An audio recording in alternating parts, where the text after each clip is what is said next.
तो दोस्तों, हीरो की स्प्लेंडर प्लस अपने परिचय के लिए मोहताज नहीं है।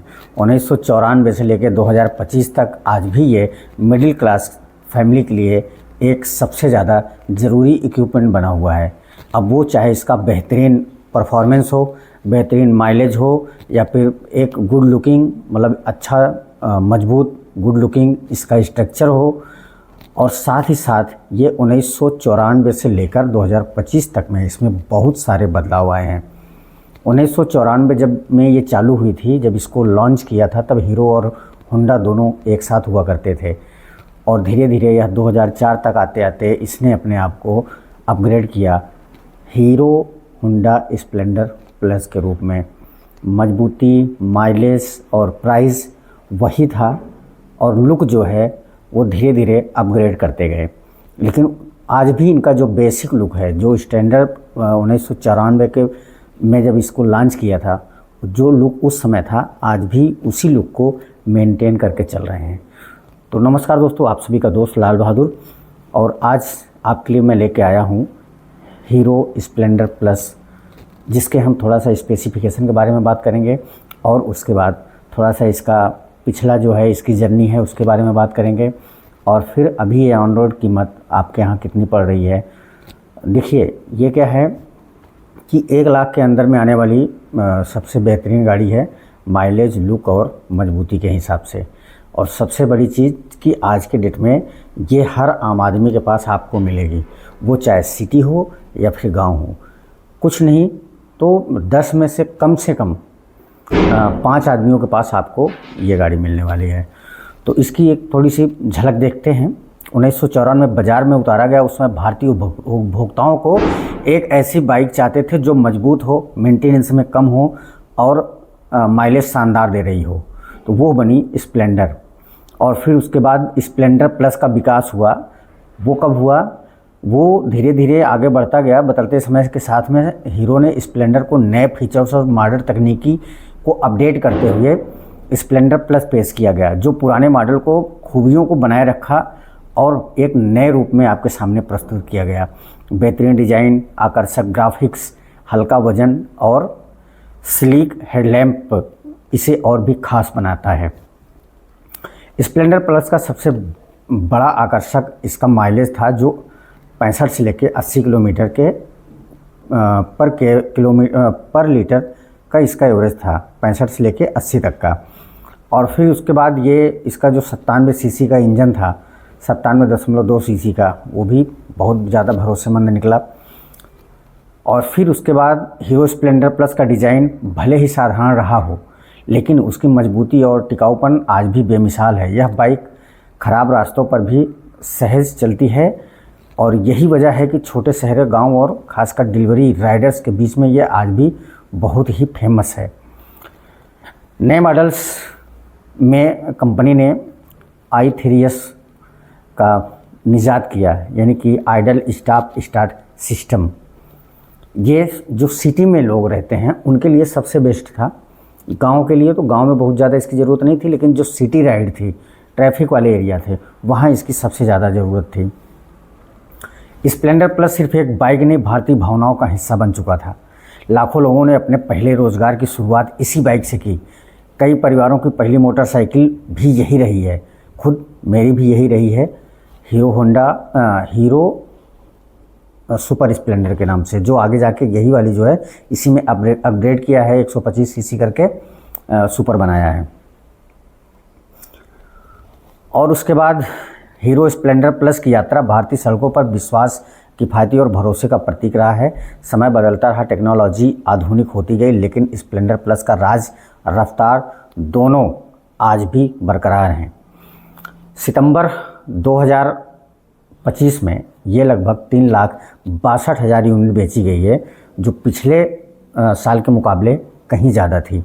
इसके अपेक्षा जो इसके सिमिलर गाड़ियां हैं, इसमें तो बहुत अभी जो सिमिलर गाड़ियां हैं बहुत पीछे हैं।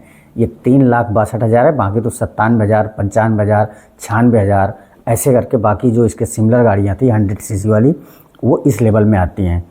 तो अब हम इसके थोड़ा सा स्पेसिफिकेशन के बारे में बात कर लेते हैं। तो स्पेसिफिकेशन में आपको मिलने वाला है, अगर हम बात करें इसमें कई वेरिएंट आते हैं, तो हम इसमें बात करने वाले हैं ड्रम ब्रेक OBD 2B की, जिसकी एक शोरूम प्राइस है 73,764 रुपये और RTO को पे करना है 88,076 रुपये। 88,076 नहीं भाई, 8876 रुपये, सॉरी। और इंश्योरेंस आपको देना है 6700 रुपये, 6,700 रुपये। ऑन रोड बाइक हो जाती है लखनऊ उत्तर प्रदेश में 89,340 रुपये।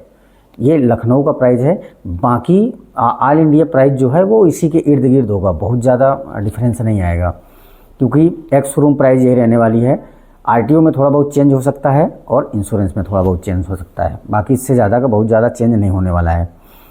और इसमें जो और इसके और मॉडल हैं वो स्प्लेंडर प्लस ड्रम ब्रेक, जिसके बारे में हमने बताया, Splendor plus drum brake i3S है।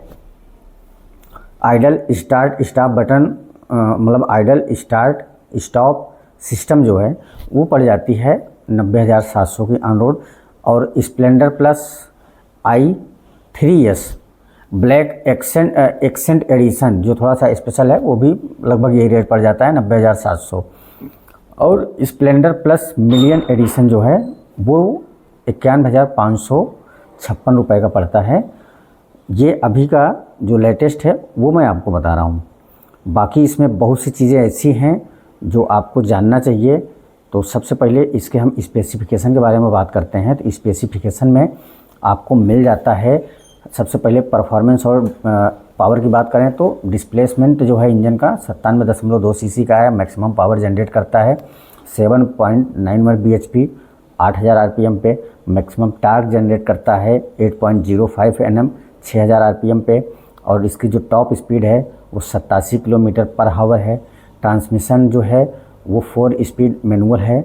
और माइलेज अगर बात की जाए तो जैसे हमने आपको पहले ही बताया कि 65 किलोमीटर से लेके 80 किलोमीटर तक है। और ट्रांसमिशन टाइप बात करें तो वो चैन ड्राइव है। गियर शिफ्टिंग जो है वो 4 के चारों गियर जो है वो पैर से ऊपर की तरफ शिफ्ट किए जाते हैं। और क्लच वेट मल्टीप्लेट है। और राइडिंग रेंज जो है वो लगभग 600 किलोमीटर आप चला सकते हो। इसमें दिया हुआ है 597.8 किलोमीटर का, तो लगभग वही है 600 किलोमीटर आप एक राइड में, मतलब एक वन टाइम में, बीच में थोड़ा सा गैप करके आप चला सकते हैं, क्योंकि उतना पेट्रोल भी नहीं होगा जितना चलता है। और इंजन कूलिंग सिस्टम की बात करें तो ये जो है एयर कूल्ड होता है। सिलेंडर इसमें एक होता है और जो इसका पिस्टन का बोर होता है वो 50 mm होता है। स्ट्रोक 49.5 mm का होता है। और कंप्रेशन रेशियो जो है 9.9:1 का होता है।